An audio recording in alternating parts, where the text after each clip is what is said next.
Hey, it's Mark Evans. Before we kick off today's podcast, I have some very exciting news. I just launched a new live cohort-based course on how to create better brand positioning.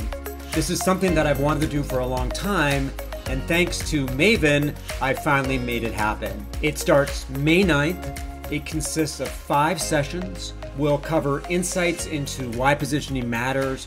We'll do worksheets and exercises to turn ideas and approaches into tangible assets. And I'll walk you through my positioning framework that I've used with dozens of companies over the past 15 years.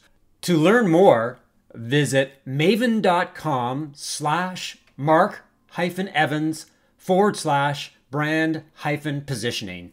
Check it out. If you have any questions, you can email me at mark@markevans.ca. Now, let's get to the podcast. So what happens if you put 2 brand positioning geeks in a room? Well, you get a very animated conversation about why positioning matters, how to tell if your positioning is not working, what are the keys to positioning deliverables, and what to do once you've developed brand positioning. I was excited to interview Clay Ostrom from Map and Fire, someone who I follow on LinkedIn, who shares my belief that positioning matters to everything within the organization: marketing, sales, HR, product, and raising capital. My conversation with Clay covers a lot of different topics from different angles, and I'm excited to share it with you today. Welcome to Marketing Spark, Clay. Thank you so much, Mark. It's great to be here. Super excited to talk about this stuff. Let's start with the basics. And for many people, this will be new information. For people like you and I who obsess over positioning, this is Positioning 101. What is positioning and why is it important? Loaded question. We can go in all kinds of different places, but I think it's a good place to start. It's a great place to start. It is a loaded question. The most simple terms possible, I think of positioning as your unique place in the market, right?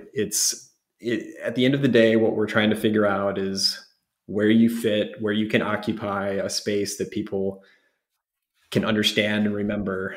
And within that, there's a lot of pieces that we can dig into. But I think that's, at the end of the day, that's kind of what we're trying to drive at. We're trying to drive at creating something memorable, a connection that people can understand, and again, understand the value that you're providing, that your brand provides. Would you agree with that? Do you have a different, nice, clean, simple way of describing it? The way that I talk about positioning, and it's weird talking to someone who is a positioning guru as well, right? It's like talking to a like-minded person. I'm like talking to a person in the mirror. The way that I describe it is positioning really clearly articulates what you do, who you serve, why what you do matters to them, and how you're unique, different, or better.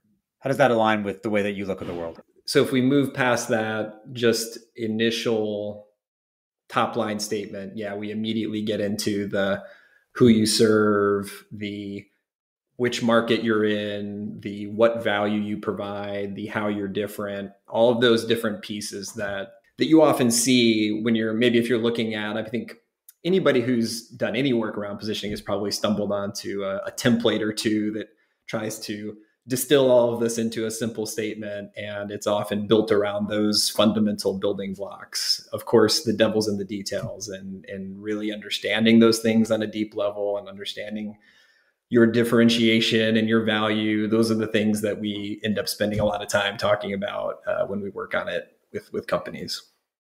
You and I understand the importance of positioning, and we advocate it continuously and enthusiastically. Do you think that many entrepreneurs don't understand what positioning is and why it's important? And as a result, they give positioning short shrift. It's not seen as a priority. Tactical execution often takes so much of their attention. And then we need a go-to-market plan, and that's important. And positioning is almost like the person who sits in the corner when everyone's having a good time at the dance. They're there. No one's really paying attention to them. Does that strike you as the way that you see most entrepreneurs and how they view the world, the positioning world? I think somewhat. I would say it's encouraging to me that I feel like the conversation is evolving and getting more sophisticated. Now, I always have to check myself a little bit because, again, I would love to hear your thoughts on this, but there's always a little bit of the danger of being in the echo chamber of other marketers or people who are in the space who do understand it. Just like any business, it's easy to take for granted certain things or overestimate people's understanding of certain things. But I do feel like the conversation has grown and people are getting more sophisticated about it, talking about it more. I will say that to your point about maybe being the person nobody wants to talk to in the corner at the party, we position our own work around positioning within brand. We think about brand positioning, and I feel like that is a way to help make it a little bit more accessible or kind of get our foot in the door with people to a certain degree. And then we sort of introduce them into more of the nitty gritty of what really goes into the positioning conversation. But I feel like people at least have some touch point with it. Maybe they don't fully understand it, or maybe they haven't gone through a process to dig super deep into it, but they have some kind of touch point. So what do you think? Do you feel like the people you talk to have varying levels of understanding of it? Some get it, some don't. I think that what you may be sensing is that there's a growing interest in positioning. If you look at the B2B SaaS landscape, second half of 2020, 2021 for sure, and the first few months of 2022, we were in this robust digital transformation ecosystem. Everybody was doing well. The rising tide lifted all ships. It really didn't matter if your positioning was good. It really didn't matter whether you were firing on all cylinders when it came to your marketing and your sales enablement. It mattered as if you had a digital product and that you were actively open for business. Even crappy companies with okay products did well, and the good companies obviously did very well. Yeah. What I'm sensing now is that as sales become more challenging, as companies become more desperate for leads, they recognize that if they don't stand out from the crowd, if they don't establish a competitive edge, then they're just going to spin their wheels at best, or they could be one of those companies that fades away. Maybe positioning is getting more attention because they recognize that it can be a way to outflank the competition. Your thoughts? Yeah, I think there's a lot of truth to that for sure. I think when people start thinking about positioning, it is often a byproduct of a struggle or a plateau or we're not growing fast enough. We're not achieving the things we want to achieve. So how do we better do that? And sometimes there's a natural inclination to jump to the end of, well, what's our message, or what is that ad campaign, or what's that thing? And ultimately, as we know, it all comes back to positioning, to drive those things, to make those things effective. So maybe there's a little bit of a backtracking that happens to get into positioning. But I agree with you. I think when there's struggles in the market or struggles within a particular company, it's always critical to really think about that stuff. Also, when you're in a market that's super commoditized, if there's just a ton of competition, it's super saturated, obviously, then it also is critical. And that's something that exists all the time, regardless of up or down market. If you're just in a space that happens to be super, super saturated, it's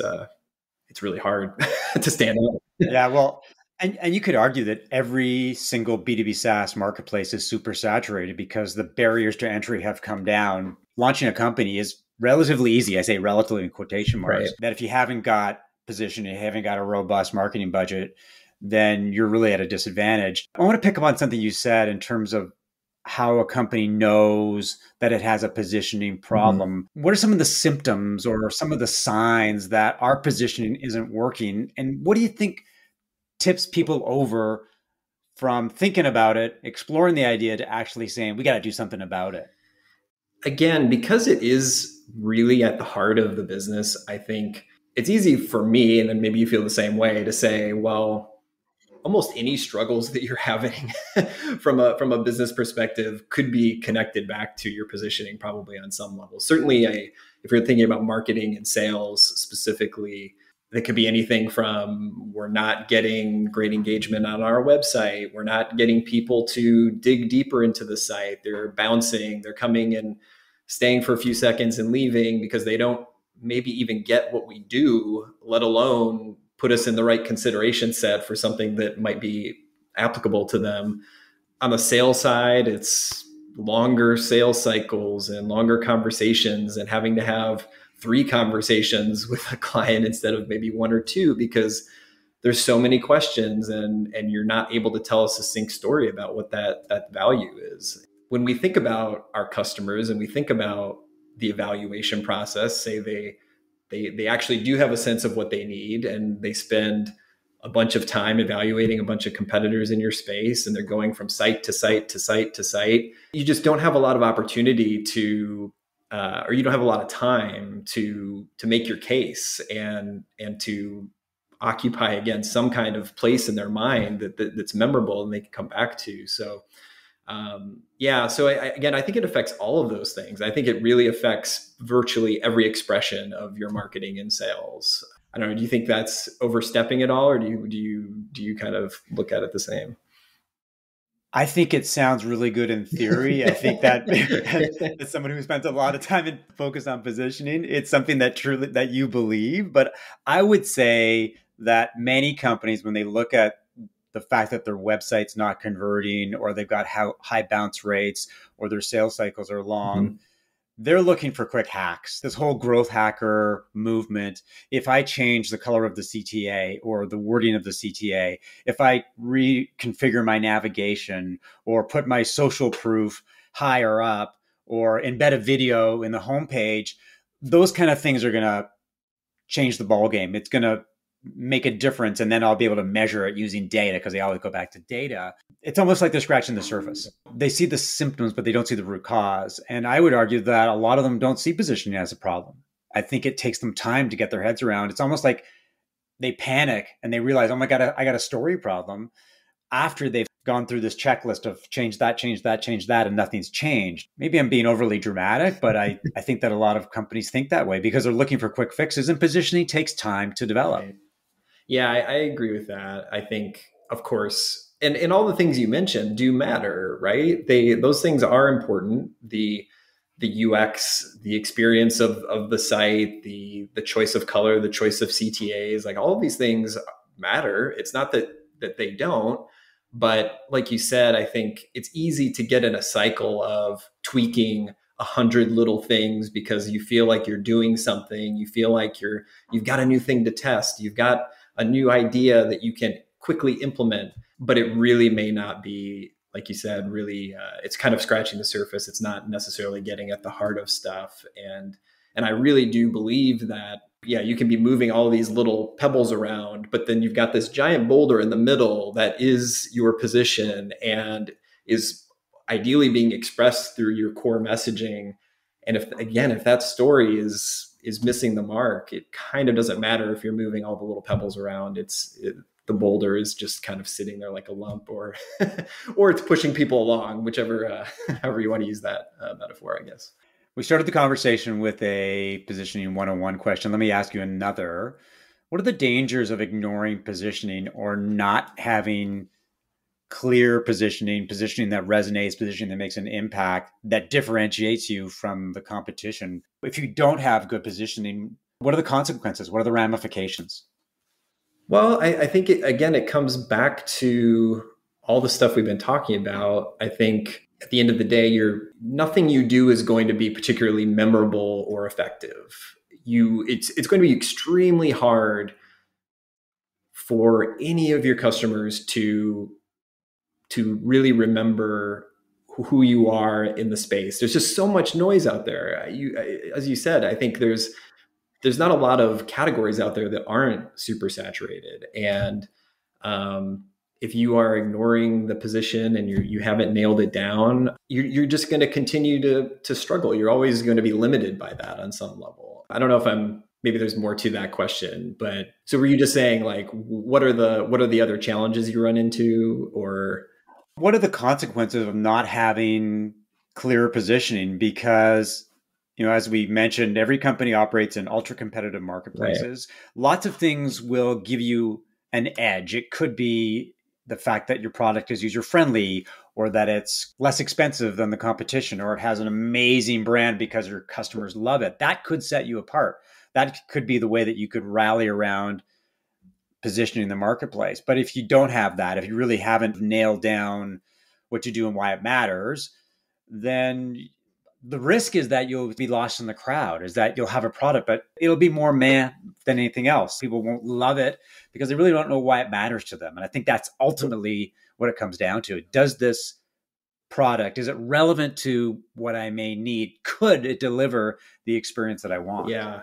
That meh, that meh sounds not like the worst thing in the world, but meh really is super dangerous. We actually did an interesting research study recently where we did a survey of business leaders. We surveyed the final number is over 100 or so, and we were essentially having them self-rate their brand overall, their positioning, and their messaging. And we were just it was curious to see how people where they would place themselves. What was interesting was there were, of course, a segment of people who had them rate on a scale of 1 to 10.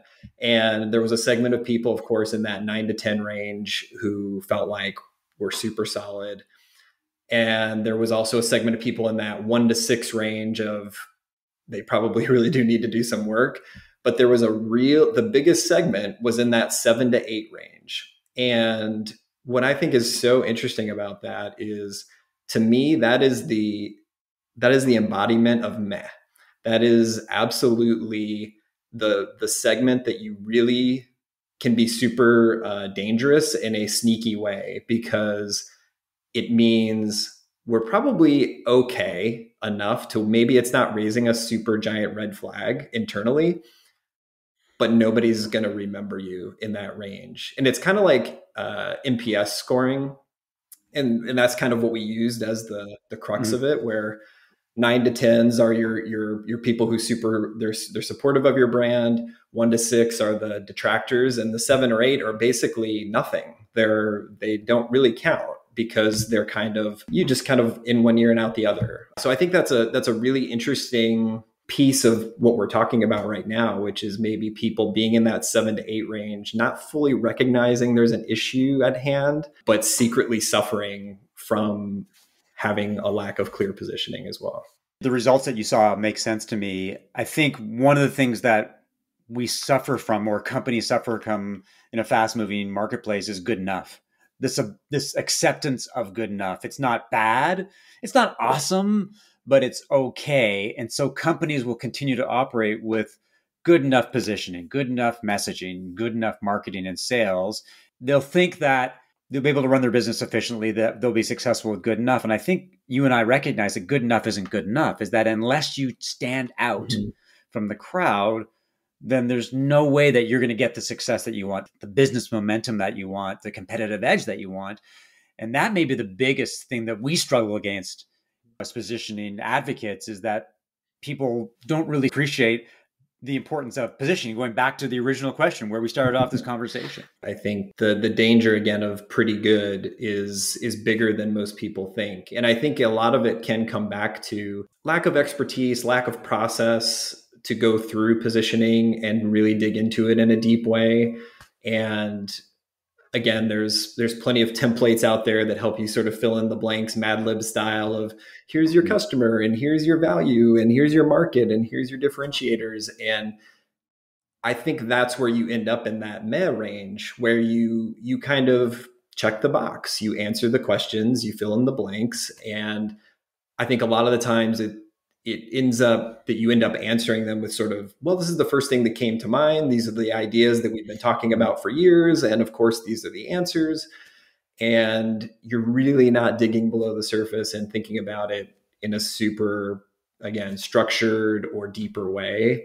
And that's how I think you end up in that big meaty meh range. So we're aligned in the fact that companies don't understand the importance of positioning. Most of their position is pretty bad. Well, I'm not going to paint everybody in that. But aligned.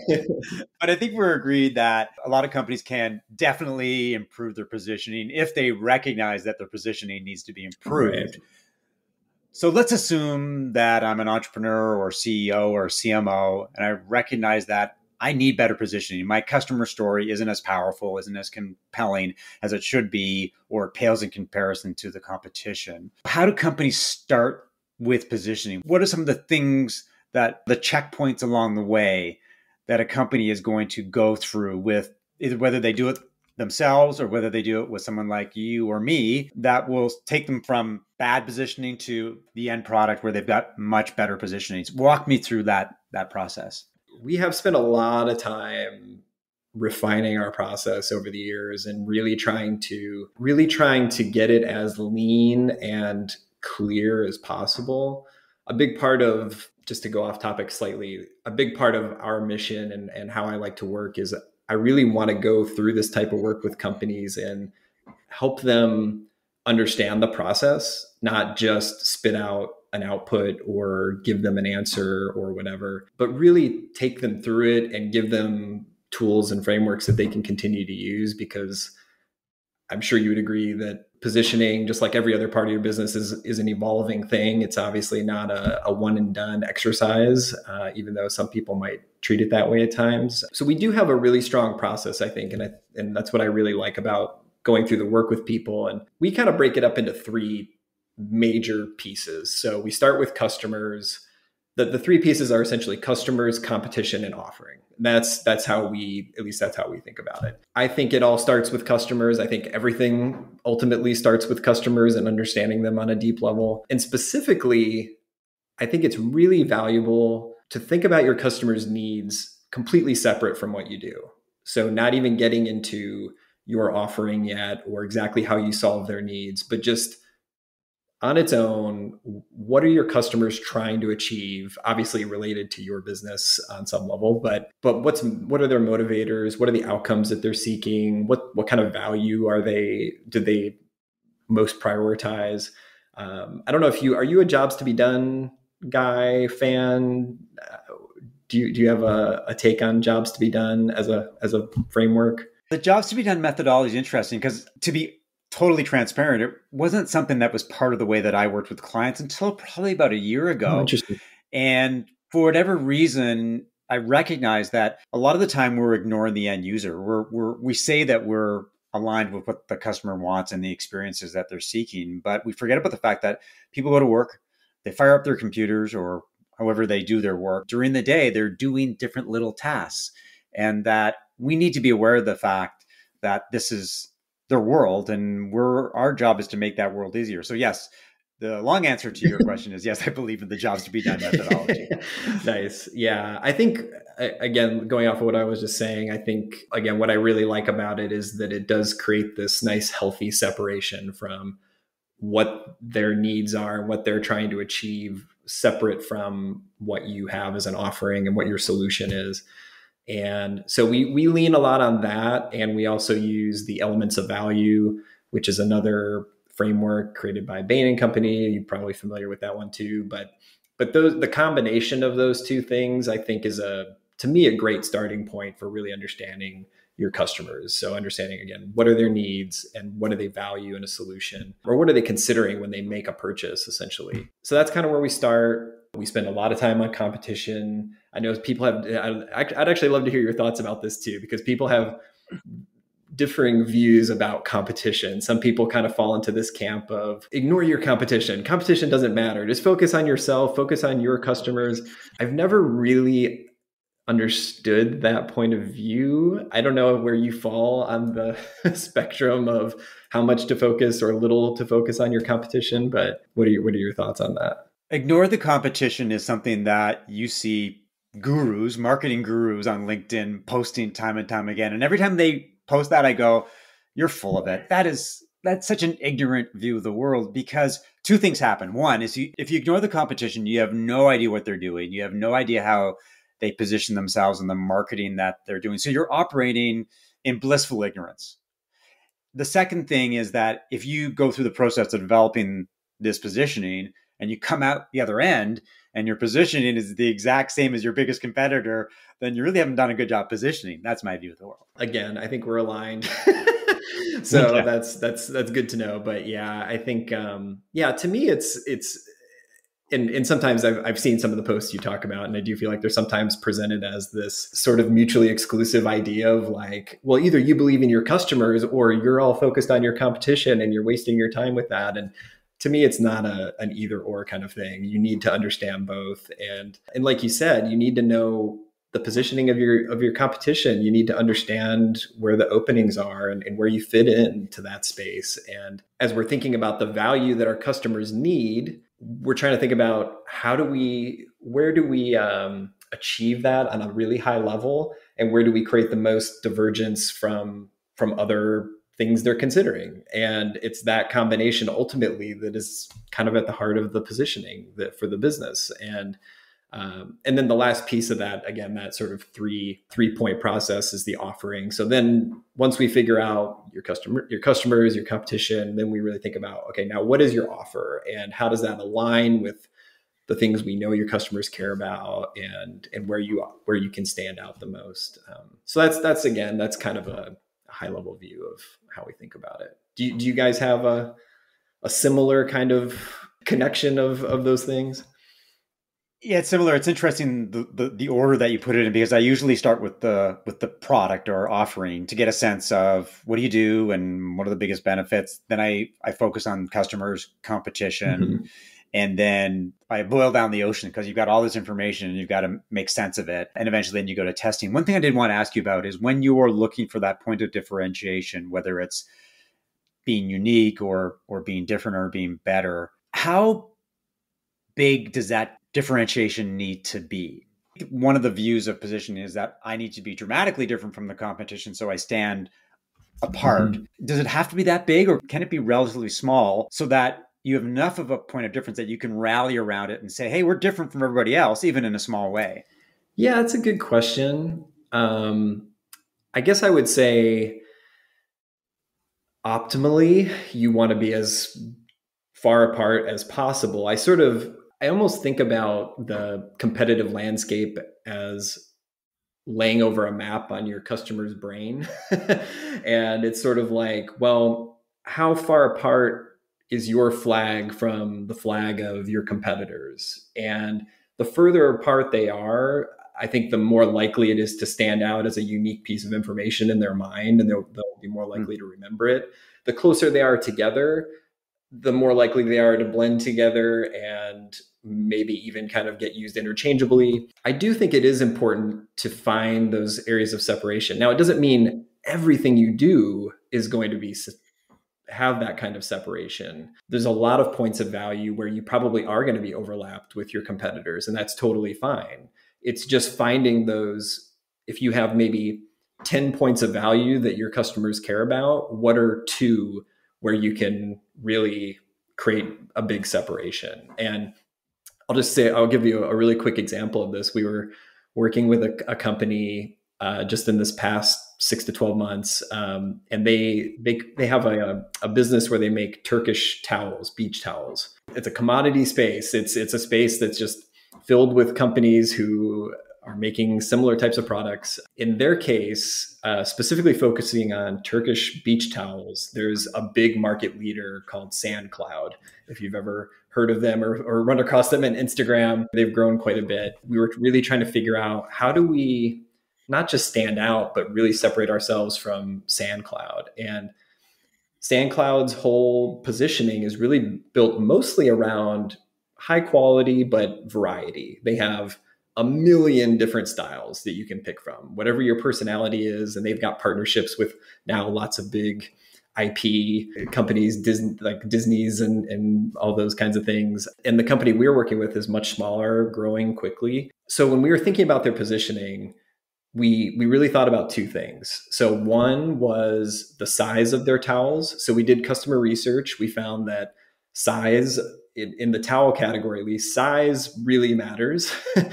People really want a big, luxurious feeling towel. I think that's something we can all kind of relate to. And our clients' towels were about 20% bigger than almost all of the other companies, all the other competitors' standard towels.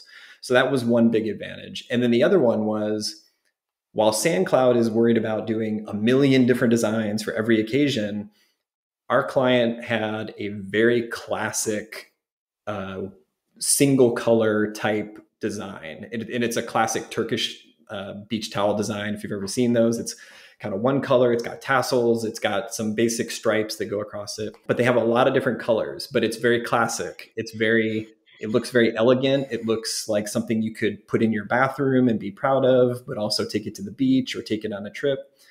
Very long story short, that's what we built the positioning around, was this very clean, elegant, modern style, meaning we weren't leaning into variety like their biggest competitor, and size. And those were the things we built it around. And we felt like those were things that we could get people to remember about the brand. Again, very long story, but just trying to highlight the idea that there's lots of things that your customers will care about. But if you can find a couple where you really stand out, you can hopefully be remembered. That's really interesting because it demonstrates the value of positioning and how it doesn't necessarily have to be the biggest difference in the entire world. I mean, simply the fact that a towel is 20% bigger than the competition in and of itself that's kind of interesting, I guess. But if it allows the brand to stand out, then that's super important. So thank you for sharing that insight, because I think it brings all the theory that we're talking about to life. One thing that I did want to talk to you about is, after you've gone through the positioning process, you've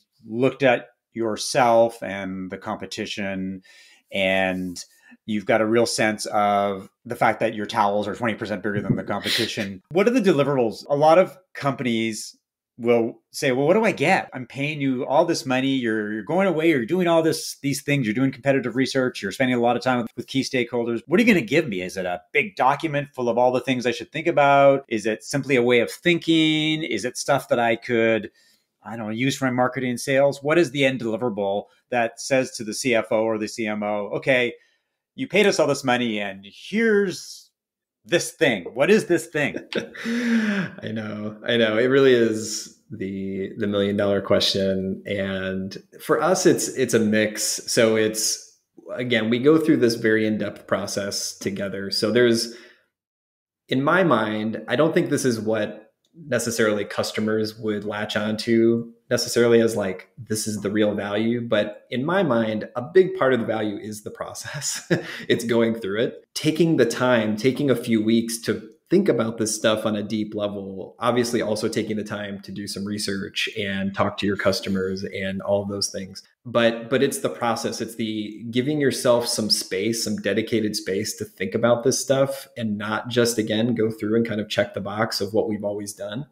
So that's part of it. But at the end, yes, there is a distilled down document or a book, a guidebook that comes out of this that crystallizes all of these really important findings and ideas that we've had together. We also do a lot of work around messaging. So that's, to me, one of the most important outputs of this is that core messaging. And I wouldn't call it a full narrative in terms of how we work, but the story essentially of the brand.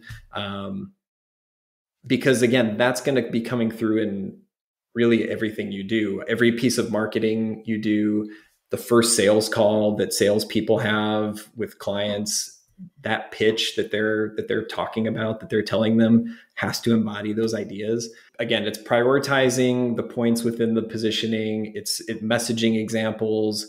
It's the story that's going to be told by salespeople. And we also, again, I know we're really focused on positioning in this conversation. When we do work with brands, we're also thinking about what does that position translate into from a visual perspective, and how do we communicate this in other ways beyond just the messaging. But those are kind of the core outputs for us. Do you guys have any other specific deliverables that? No, I would say that the fact that you identified the process as one of the key deliverables is I was very happy to hear that, because I think that is actually the key deliverable. Because as you say, you don't get a chance to do serious navel gazing very often because companies are so busy doing tactical execution and looking beyond the horizon and looking at their data that they don't have time to think and reflect on the brand and the value delivered. And I've run into situations, one recently, in which I'm in the midst of with the chief revenue officer and the CEO. We're developing the story and we've highlighted the positioning, but it's not finished. It's not polished yet. But the CRO is super excited and he starts going to conferences and starts telling the story even before the engagement is done. And he's saying, this is resonating, it's working. Like he's A/B testing it on the fly. Yeah. I think that reflects the fact that as you go through the process, things surface and they resonate and executives get very excited. The other side of it is the idea of taking value propositions or brand positioning statements that you've developed, or even brand promises that you've put together, having that appear in the public, in the wild. So on your website, on your about page, on your social media profiles, on your one pagers or your sales decks. Is that what you're talking about when it comes to taking positioning and moving it into the messaging world? Yeah, exactly.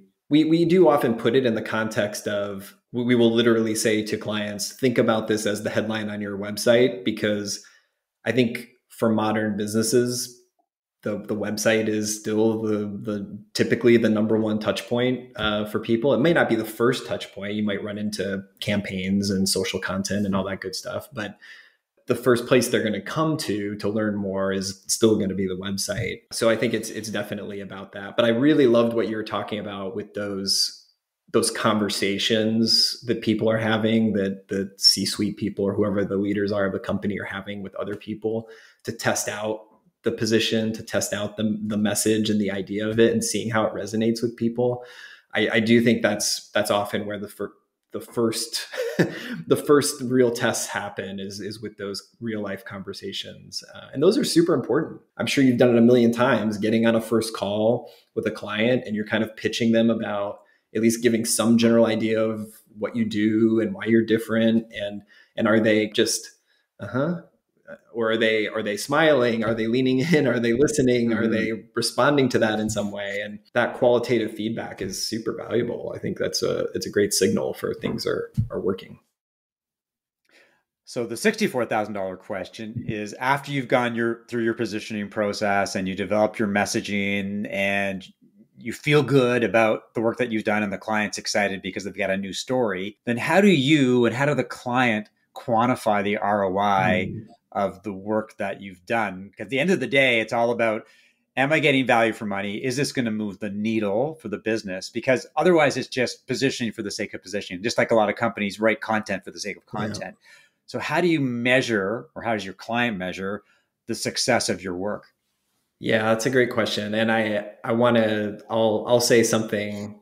I'll keep my answer brief, and then I want to hear what your conversations with this CRO are like, to hear what the expectations are with some of these people. But it's sort of the reflection of what we talked about at the beginning of, well, where do you see symptoms? So what's the natural improvement that you would see as a result of improving your messaging, improving your story, improving your pitch, improving, again, from our perspective, even sort of the look and feel, the visuals of what you're communicating. I mean, there's lots of little tactical things we could talk about. We could talk about lots of different metrics from a website perspective. Are people spending more time on your site? Are they digging into the site more? Is awareness of your brand growing? Because now people have a way to tell other people about what you do in a succinct way, which is a really valuable part of this process. Is, are you equipping your customers to repeat this story to other people in a way that is easy? I think that's another great signal that you've got a strong position. Is can someone not just remember it, but can they retell it to other people? And ideally that's to other potential customers, but sometimes that's maybe that's the marketing lead who has to tell the CRO and the CEO and the other C people why this is valuable and why we need to shift things. They need to tell a convincing story too about it. So I think it's all of those things. Again, shortening of sales cycles. At the end of the day, it's improving revenue, but those things take time. It's not like launching an ad campaign with just instant results. I think it's something that is a little bit of a slower burn. So setting those expectations is part of it too. So again, I want to throw it back to you. I'm curious what you hear from the other side, what they want. I think one of the biggest challenges with positioning and trying to demonstrate the effectiveness of your work is some of it is quantifiable, but it may not be there may not be a direct correlation between we develop positioning and here are the results we're going to get right away. Because as you say, it takes time to demonstrate whether bounce rates have gone down on the website or whether there's more brand awareness or sales cycles have been reduced or retention rates are better. All that just takes time to percolate and to see if it actually has an impact. So in some sense, it's quantifiable. In some sense, it's not. It's could be very anecdotal. It's the way that you feel about your story. The salesman feels like he's got a much better, sharper story that resonates. Yeah. And a lot of it comes back to what I call leap of faith marketing, because if we're going to go off on a slightly different direction, it's very hard in the marketing world to drive attribution. Direct attribution is becoming increasingly challenging. So even if you're doing ad campaigns, you don't know whether it's the ad campaign that's working or something else. It comes back to the work that we do with positioning, is that yes, it could be positioning or it could be something else, but it's all part of this big marketing mix. And I think at the end of the day, it comes down to, at least in my view, is does the CMO, does the CFO, does the CEO feel that they've got a much better story, a story that they feel resonates? And if they says, yes, this is it, then in that sense, that's ROI, that's success. But we live in a data-driven world in which people want to say, if I do X, Y will happen. And that's the biggest challenge that we run into. Yeah. I totally agree, though. I think the confidence in the story has just far-reaching tentacles across the entire company, because it really shifts potentially how everyone can feel about what we're talking about, what we're trying to tell people about, the story we're trying to convey to people. And as we all know, especially when it comes to sales, confidence is such a key part of it. And if you come across with a certain level of confidence and energy around that, because you know that this is a really great, clear concept and you see it resonating with people over and over, your sales will improve as a result of that. And again, some of it is the positioning itself, and some of it is the adjacent energy of knowing you have a good position and being able to tell a compelling story to people. And so, unfortunately, confidence doesn't get put down in our deliverable list. Maybe it should be, honestly. We do talk about it, certainly, but I think when the budget's being approved, I think if you came to the CFO and said, you're going to be so much more confident, I think they'd probably laugh in your face. But it's the truth. It really is the truth. When everybody's united around a position and a story like that, it makes a huge difference. We were just a quick aside, I was just working with a company, they're in the IT space, and working with their marketing lead. And in working through some of the customer research we did and the positioning work, she felt so much more empowered to be able to tell a compelling story to their customers. And again, that can go so far, because not everyone is the owner or the founder of a business. There's a lot of people who are just being driven by the internal story or an attachment to the company in some way. Obviously, also salaries are dependent on these things as well. But if you can get someone really excited about telling that story, it's going to come through in so many different ways, I think. One final question is, how often should positioning be reviewed? As you mentioned earlier, it's not a set it, forget it kind of process. It's more about drawing a line in the sand and then revisiting positioning on a quarterly basis, half year, annual. Mm-hmm. When you're working with clients, what do you tell them in terms of, yes, we're good for now, but you should revisit this thing in what period of time? And how do they go about doing that? Yeah, the last thing you want to do is end an engagement by saying, don't hold your breath on this. We're going to have to revisit this really soon. But yeah, I think some of it depends on the maturity of the business, because I think if you're much earlier on, I think you do benefit from checking in more frequently. I think that's probably just kind of a natural insight. But so I think if you're early on and you're still trying to find your footing, you haven't totally nailed that product market fit yet, I think checking in every 3 months is probably a good idea, because that gives you enough time to test things out, get some actual feedback, qualitative and quantitative, and be able to say, okay, we were right about these things. We were a little off about this. Here's where we could try some tweaks to do our next iteration. I think if you're a more mature business and you have a pretty strong footing in your market, I think I could see it being maybe every 6 months. I still think it should be more than once a year, no matter what, just to kind of check in. And if nothing else, just reaffirm that we're still on track, that this stuff is working. And again, check the data, check the confidence level of people who've been delivering it. I think it's at least a twice a year kind of thing. But I think if you're younger, if you're earlier, it's a frequent check-in kind of thing. Would you agree with that? Yeah, I think that your approach is the right one. I think a lot of companies think that, okay, I've done this, check. Right.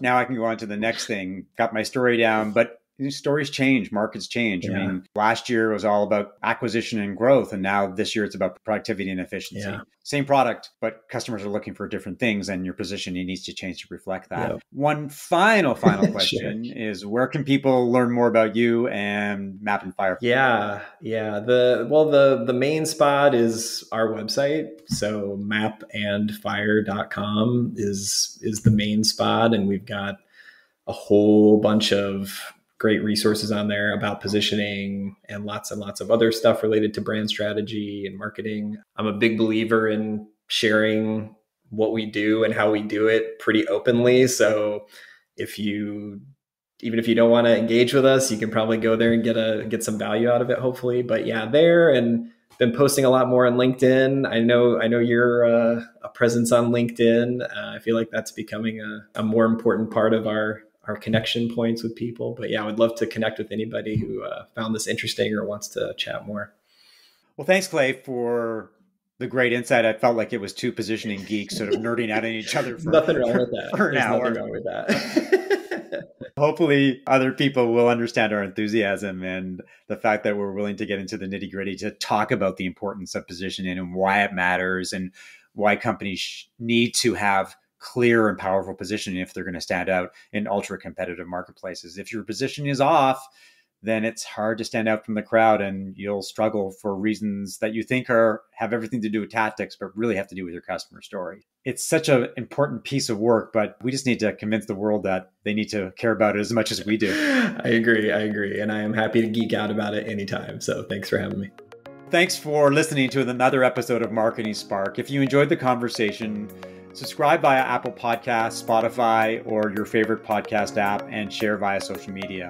To learn more about how I work with B2B SaaS companies as a fractional CMO and strategic advisor, and positioning and messaging development, email mark@markevans.ca or connect with me on LinkedIn. I'll talk to you soon.